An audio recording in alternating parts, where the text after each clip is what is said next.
El Papa Inocencio VIII tuvo 16 hijos de varias mujeres. No negó que fueran sus hijos engendrados en el Vaticano. Como muchos otros papas, multiplicó los oficios clericales y los vendió por vastas sumas de dinero. Incluso permitió corridas de toros en la plaza de San Pedro.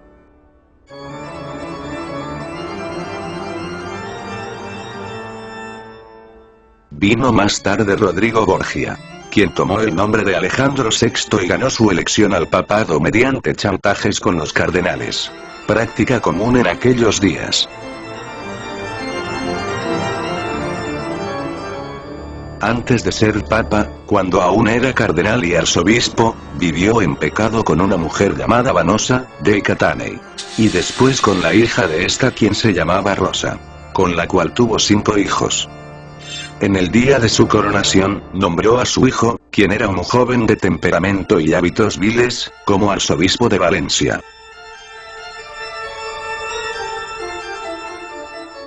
Vivió en incesto público, con sus 2 hermanas y con su propia hija y era el padre y amante de su hija Lucrecia, de quien se dice tuvo un hijo.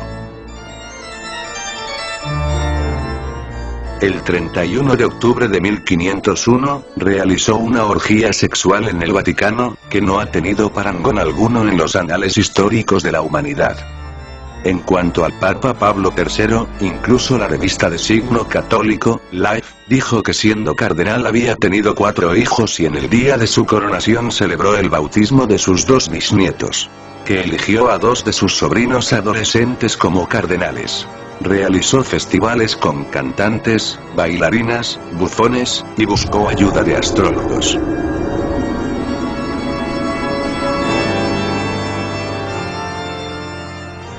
El Papa León X fue elegido para 27 oficios clericales diferentes antes de tener 13 años de edad.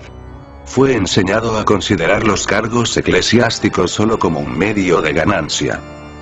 Con su producto compró el cargo y declaró que el quemar herejes era una orden divina.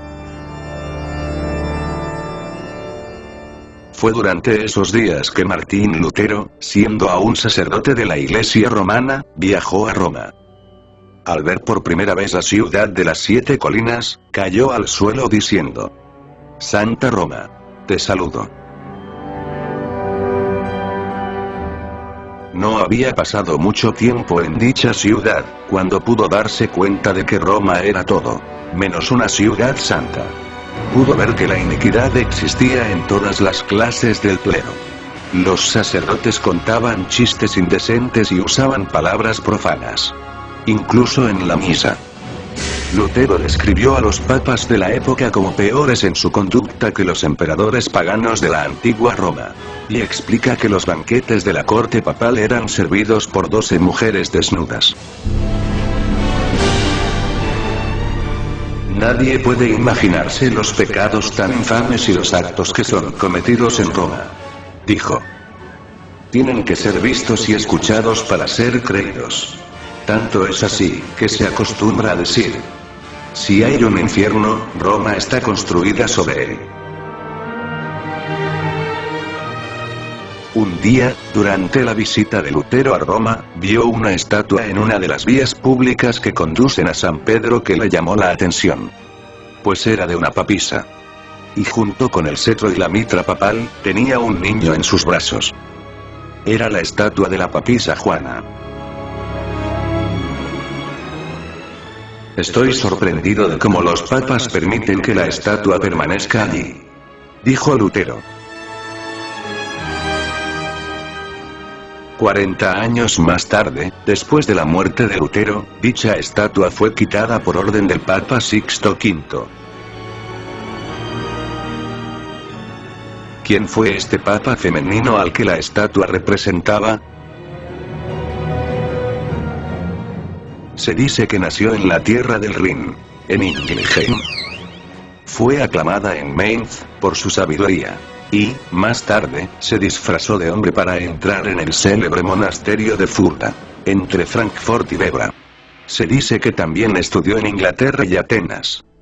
Y después recibió la posición de maestra de la Schola Graecorum, de Roma, antiguo colegio de diáconos. Allí ganó tanta influencia como hombre, que fue elegida papa. Sin embargo, después de un pontificado de 2 años, 1 mes, y 4 días, fue descubierta su condición de mujer. Mientras formaba parte de una procesión, dio a luz a un niño y murió. Fue en este sitio donde se erigió la estatua del Papa femenino. En tiempos recientes, la historia de la papisa Juana ha sido discutida. Por razones obvias, Roma ha tratado de ocultarlo. Sin embargo, antes de la época de la Reforma, la cual expuso tanto pecado en la Iglesia romana, la historia de Juana la papisa era parte de las crónicas. Y conocida por obispos e incluso por los mismos papas. El Papa Anastasio, por ejemplo, la menciona en su escrito, Historia de los Pontífices Romanos. De hecho, todos los libros de historia de antes de la Reforma mencionan a la papisa Juana. O en texto, o en el margen. Se discute que hasta el siglo XV, los papas tenían que pasar por un examen físico para que el caso de la papisa, el papa femenino, no se volviera a repetir. Obviamente, la idea de un papa femenino rompe la doctrina católica de la sucesión apostólica. Y, por lo tanto, es natural que la Iglesia romana trate de ocultar esta historia.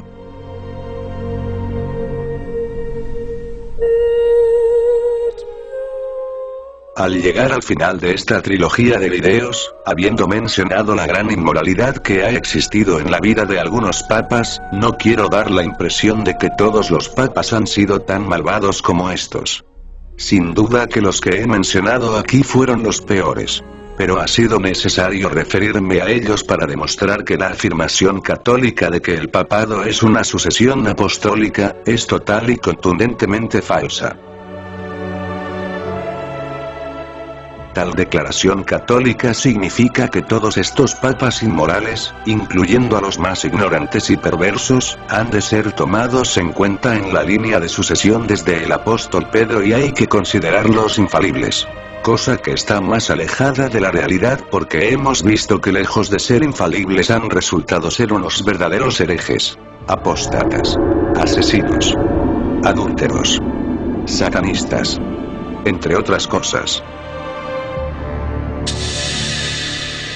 Al hacer las investigaciones hasta Pedro, se tiene que pasar por la historia del Papa femenino.